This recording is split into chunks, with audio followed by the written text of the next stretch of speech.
नमस्कार, मैं आपके साथ अंजना और आप देख रहे हैं सिरोही टुडे। आइए नजर डालते हैं आज की खास खबर पर।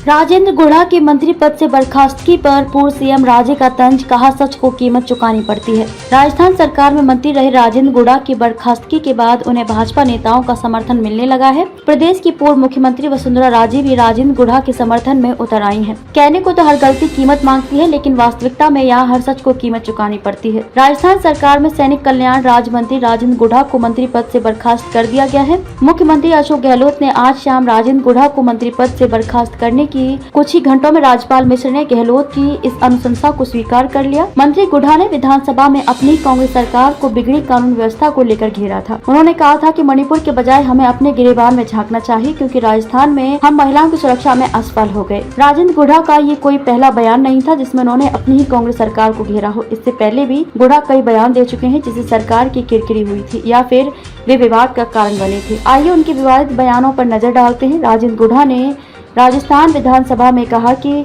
सच्चाई है कि हम महिलाओं की सुरक्षा में असफल हो गए और राजस्थान में जिस तरीके से महिलाओं के ऊपर अत्याचार बढ़े हैं, मणिपुर के बजाय हमें अपने गिरेबान में झांकना चाहिए। सचिन पायलट की ओर से अजमेर से लेकर जयपुर तक निकाली गई जन संघर्ष यात्रा के समापन पर जयपुर के भांकरोटा में राजेंद्र गुढ़ा ने कहा था कि कांग्रेस सरकार अब तक की सबसे भ्रष्टतम सरकार है। करीब 6 महीने पहले राजेंद्र सिंह गुढ़ा के खिलाफ एक एफआईआर दर्ज हुई थी। ग्राम पंचायत मेंबर गब्बर सिंह उर्फ दुर्गा सिंह ने गुढ़ा पर मारपीट और अपहरण करने का आरोप लगाया था।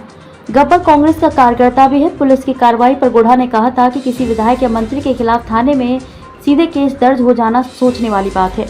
मेरी वाइफ ने पहले कहा था कि पंगे मत लो, बच्चे छोटे हैं, सीएम जेल में डाल देंगे। गुढ़ा ने मुख्यमंत्री अशोक गहलोत पर सवाल उठाते हुए कहा कि राजस्थान के मुख्यमंत्री ही गृह मंत्री हैं। उन्हें अपने मंत्री पर इतना भी इकबाल नहीं है कि इस मुकदमे से पहले मेरी जानकारी ले लेते कि मामला क्या है।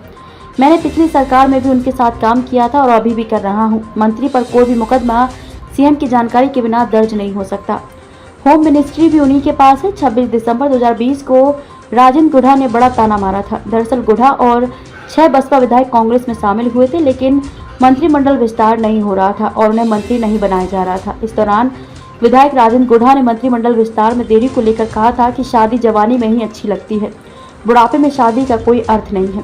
जवानी निकल रही है, कारण कुछ भी हो। गुढ़ा ने इशारों में ही मंत्रिमंडल विस्तार में देरी होने की बात कह दी थी। राजेंद्र गुढ़ा खुद मंत्री पद के दावेदार थे, लेकिन सचिन पायलट के दबाव और बसपा से आए विधायकों की जगह मूल कांग्रेस प्रत्याशियों को तवज्जो दिए जाने से राजेंद्र गुढ़ा नाराज। उन्होंने ये बयान तत्कालीन कांग्रेस प्रभारी अजय माकन से मिलने के बाद दिया था। हाल ही में राजेंद्र गुढ़ा ने कहा था कि सीता माता की सुंदरता की कोई कल्पना नहीं की जा सकती। उनके आकर्षण के कारण ही श्री राम और रावण जैसे अद्भुत इंसान उनके पीछे पागल हो गए थे। ऐसी आजकल गहलोत और पायलट मेरे पीछे भाग रहे हैं, तो मेरे में कोई क्वालिटी होगी। लोग चर्चा कर रहे हैं कि गुढ़ा इस बार कौन सी पार्टी से टिकट लाएगा। मैं उन लोगों को बताना चाहता हूं कि मुझे तो मेरे कर्मों और चेहरे पर वोट मिलते हैं, किसी पार्टी के सिंबल से नहीं।